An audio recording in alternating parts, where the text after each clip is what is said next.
Comment construire un chatbot performant avec N8N? La réponse à cette question fera l'objet de cette vidéo. On a déjà vu par le passé que pour construire un chatbot performant, la première étape consistait à vectoriser les données. La vectorisation des données n'est rien d'autre que la transformation des données textuelles ou imagées ou bien de son en des données numériques.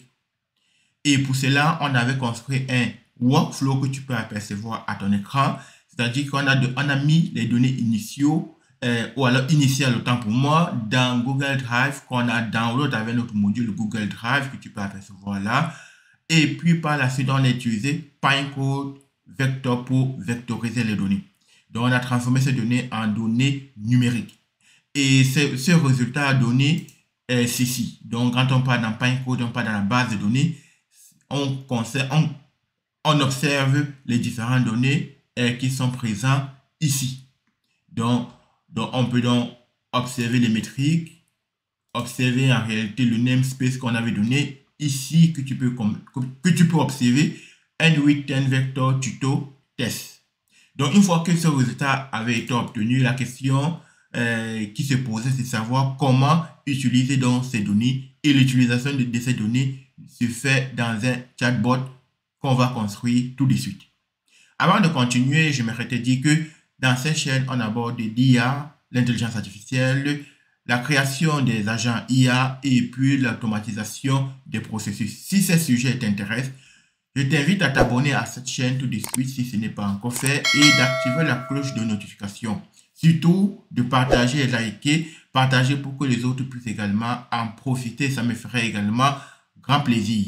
Et en commentaire, fais un commentaire, laisse un commentaire de telle sorte que si tu as un souci, je me ferai le plaisir de t'apporter plus de précision. Ou alors si tu as tout simplement une appréciation, cela me ira droit au cœur. Donc on va donc entrer directement dans le vif du sujet. La construction de ce chatbot consiste à créer un nouveau workflow ici en cliquant sur Create Workflow. Donc une fois qu'on a cliqué sur Workflow ici, on va aller chercher notre chatbot. Pour partir chercher notre chatbot, c'est un agent AI. Donc ici, là, j'ai saisi AI Agent et on peut apercevoir les solutions qu'il nous propose. Ici, on va donc choisir AI Agent. Ici, AI Agent, ici, lorsqu'on arrive ici, là, on constate que ça s'accompagne d'un module chat message. Donc, c'est automatique. Et ici, là, comme tu peux observer, c'est en rouge tout simplement parce qu'on n'a pas que configuré tout simplement. La configuration ici, là, consiste dans un premier temps à aller chercher un chat modèle. Le chat modèle qu'on va utiliser ici, là, n'est rien d'autre que le chat OpenAI. Donc, tu peux utiliser bien évidemment un autre chat, mais moi, je vais utiliser celui de OpenAI. Lorsque je fais la recherche pour OpenAI, on tombe sur OpenAI Chat Model. Et c'est ça qu'on va donc utiliser. Ici, tu as le choix de deux modèles. Moi, j'ai déjà choisi de manière automatique GPT-4 Omni. Tu peux bien évidemment choisir un tout autre modèle. Mais avant d'arriver sur le choix du modèle, il y a bien évidemment la configuration, c'est-à-dire la connexion entre OpenAI et puis N8N. Moi, j'ai déjà fait cette configuration. Et si tu ne sais pas comment la faire, tu peux aller dans mes vidéos précédentes pour voir comment est-ce que je crée une connexion entre OpenAI et N8N. Donc, ceci étant dit, si la configuration est assez simple, on va laisser ça pour l'instant ainsi et on reviendra après. Une fois qu'on a choisi notre chat modèle, on va alors configurer notre agent IA. Et la configuration d'agent IA ici, là, consiste en réalité, dans un premier temps, renommer si besoin y est, je t'invite toujours à le faire. Et dans un deuxième temps, venir ici dans Connect Chat Trigger Node. Et Connect Chat Trigger Node ici, là, te permet en réalité de récupérer les informations qui proviennent de ton chat modèle. Donc, une fois que ceci est fait, on va donc retourner ici et on va faire un save et on va renommer notre workflow. Une fois que ce renommage est fait, on va continuer notre configuration et la configuration ici là consiste à donner une mémoire. Pourquoi donner une mémoire? La mémoire permet au chat, à l'agent IA de se rappeler des conversations précédentes. Donc, par exemple, si je fais un test et je dis, par exemple, bonjour, je m'appelle Jonas. Et là, on va constater en réalité qu'il dit bonjour Jonas, comment puis-je vous aider autant pour moi aujourd'hui? Et puis, si je lui dis, si je lui repose la question, comment je m'appelle? Normalement, il ne doit plus se rappeler de mon nom. Donc, ça veut dire que comment je m'appelle? Et normalement, il ne devrait plus se rappeler de mon nom. Je ne connais pas votre nom. Donc, voilà pourquoi il faut absolument donner une mémoire à votre agent IA. Donc, maintenant, passons donc au test. Lorsqu'on va donner une mémoire, supposons qu'on donne une mémoire ici, là, on va choisir une simple memory. Et ici, là, par exemple, on va dire qu'il se rappelle des 10 dernières conversations, des 10 derniers échanges. Et on va venir là, on va faire un save. Et ici, on refait le test. Ici, par exemple, je vais nettoyer déjà la précédente conversation. Et puis, si je dis bonjour, je m'appelle Jonas. À nouveau, il dit comment puis-je t'aider aujourd'hui? Et puis, je vais dire, par exemple, comment je m'appelle. Et normalement, il devrait se rappeler de mon nom. Tu t'appelles Jonas et tu constates bien que voilà dans le rôle de memory, c'est-à-dire que ça permet de se rappeler des conversations précédentes. Une fois que ceci est validé, on va donc continuer notre configuration. La configuration qu'on va poursuivre ici en réalité, ça va être de rajouter les tools. Les tools ici là n'est rien d'autre que nos données vectorisées. Donc on va donc aller chercher notre tools. Et pour cela, on va aller chercher notre Pinecode, du moins le module qui nous permettra d'aller chercher nos données vectorisées. Ce module, en réalité, n'est rien d'autre que le Vector Store Question Answer. Donc, on va donc utiliser ce module et c'est ce qui nous permettra en réalité d'aller chercher nos questions. Donc, si on revient là, on va dire Answer Question, Configuration et Answer Question Vector Store. Et puis, on constate que c'est bien évidemment en rouge, tout simplement parce qu'il manque les vecteurs et que DA lui-même n'est pas encore configuré. Donc, il y a un vecteur et puis il y a le modèle qu'il faut aller chercher. Donc, on va commencer par configurer déjà ce module. Et pour cela, on va l'ouvrir. Et ici, qu'est-ce qu'il nous demande en réalité? Il nous demande une description. Donc, la description ici, là, on va tout simplement donner une description assez simple. Cette description simple, elle est la suivante. C'est une description assez simple et la description n'a pas trop d'importance. Et c'est surtout le vector store qui nous importe le plus. Et ce vector store, c'est bien évidemment le Pinecode qu'on va aller chercher ici là. Et c'est celui-ci. C'est là où la connexion avec ce qu'on a fait précédemment se fait. C'est-à-dire que la connexion, on a déjà fait. Et puis retrieve document as a vector for a chair. Et puis ici là on va aller chercher notre index. Tu te rappelles que l'index qu'on avait créé précédemment et qu'on avait utilisé finalement, c'était l'index qui se terminait avec correction. Donc on a plusieurs manières de chercher cet index. Il y a from list déjà. Il y a aussi by ID. Donc nous on va garder from list et normalement on devrait avoir une liste déroulante ici. Et on voit ici la N8N, autant pour moi, vector tuto correction. Et c'est donc ça que nous allons récupérer. Une fois que c'est récupéré, il faut également associer le namespace. Donc ici, là, on va aller chercher notre namespace. Et ce namespace n'est rien d'autre que celui-ci, N8N, vector tuto test. Donc on va le coller ici.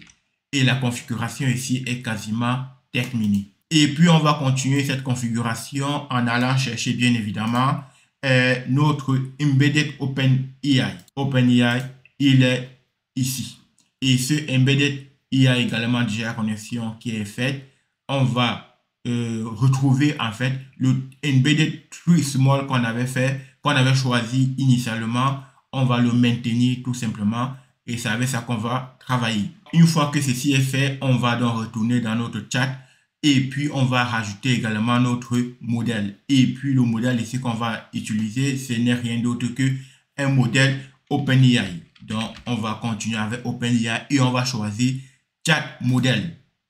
Tu peux bien évidemment choisir un autre modèle, ça marcherait également très bien. Une fois qu'on a choisi notre chat modèle ici là, on constate qu'il y a un choix GPT-4 Omni qui est fait par défaut. Donc, moi, je vais le laisser, mais tu peux également choisir de ton côté un autre modèle plus ou moins performant. Donc, une fois que ceci est fait, on revient et on constate que le rouge a complètement disparu.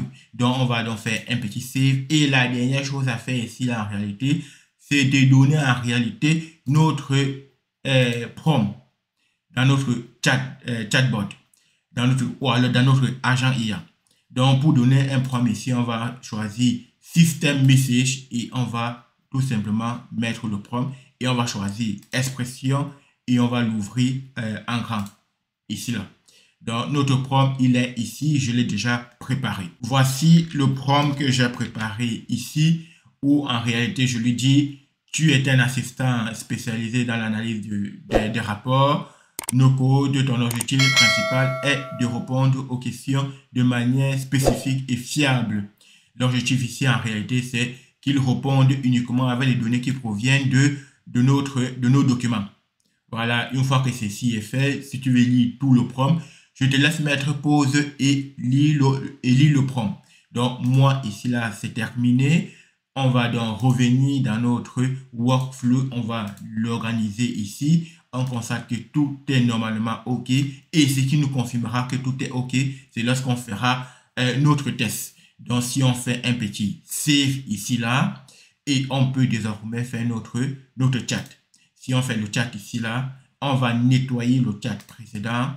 Et maintenant, les questions ici, là, de poser une question relative aux documents que nous avons mis dans notre base de données.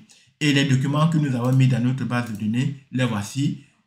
Comme tu peux constater, quand le NoCode, oui, et puis 75 NoCode Business ID. Donc, l'objectif ici est de dire en réalité que les données les questions qui vont être posées doivent être issues de ces documents. Par exemple, prenons le nom-ci et disons qui est celui-ci. Normalement, il devrait nous renvoyer des données qui sont relatives à ces documents. Qui est Erwan Guézard? Normalement, on doit avoir une réponse qui est issue de ces documents. Tu vois bien qu'il n'est pas cherché dans Answer Question, dans Pinecode. Voilà, Erwan Guézard est le cofondateur de la société Contournement. Il a également contribué à un livre blanc sur NoCode où est exprimée la vision de l'apprentissage technologique puissant et puis document source, rapport sur le NoCode. Et le rapport sur le NoCode, je pense que c'est celui-ci. On va refaire notre test et on va lui poser la question suivante. On va lui dire, donne-moi la table de matière de ce document. Ce document, on le connaît et c'est le document qu'on a donné dans la base de données. Donc, normalement, on constate bien qu'il est parti dans Pinecone. Et voici la table de matière du document qu'on lui a donné, qui se trouve dans notre base de données. On constate bien qu'il retrouve bien toute la table de matière. Et si on pose la même question à ChatGPT ici, là, on dit donne-moi la table de matière de ce document. Normalement, la réponse va être complètement différente. Ici, là, tu constates bien que la réponse est complètement différente. C'est la preuve, bien évidemment, qu'il part chercher les informations dans notre base de données. Donc, enfin, on peut encore faire un dernier test. Et déjà, pour vérifier la table de matière de notre document, voilà, voici la table de matière de notre document. Quand le NoCode bouscule notre NoCode, à la découverte du NoCode, nos codes sont morts, vive le NoCode. Et puis, on retrouve également ici la table de matière. Quand le NoCode bouscule notre code, à la découverte du NoCode, nos codes sont morts, vive le NoCode. Voilà. Donc, voilà en réalité la preuve que ça va bien chercher les informations qui sont stockées dans notre base de données. On fait un petit dernier test pour la route et on va choisir cette fois-ci un autre document. Par exemple, cette question-ci, on va dire quel est l'outil, tout simplement. On va tout simplement prendre ça et normalement, ça devrait nous donner cet outil. Si on part, par exemple, dans ChatGPT et si on pose la question, je vais recopier la question et si on pose la question à ChatGPT, voilà, ChatGPT nous donne une autre alternative ici, là, qui est Livestorm. Allons-y, posons la question ici dans notre chatbot. Quelle est la réponse que ça va nous donner? Ça va bien chercher les informations dans notre base de données. Et normalement, ça devrait nous donner un outil. Etienne, c'est un outil numérique d'organisation de nos événements webinaires. C'est bien Etienne, comme tu peux le constater ici. Donc, en fait, entre ChatGPT et puis notre chatbot, les réponses sont différentes. C'est la preuve, bien évidemment, que lorsqu'on construit un chatbot, on lui donne les données et il utilise ces données pour nous donner des réponses bien spécifiques qui sont bien évidemment issues de ce chatbot. En résumé ici là, qu'est-ce qu'on a fait? On a construit un chatbot. Ce chatbot a été construit en 2 temps. En première partie qui consistait bien évidemment à vectoriser les données, on l'a vu dans une autre vidéo précédente. Et la deuxième partie qui consistait à créer ce chatbot ici là, véritable, qui a utilisé les données vectorisées.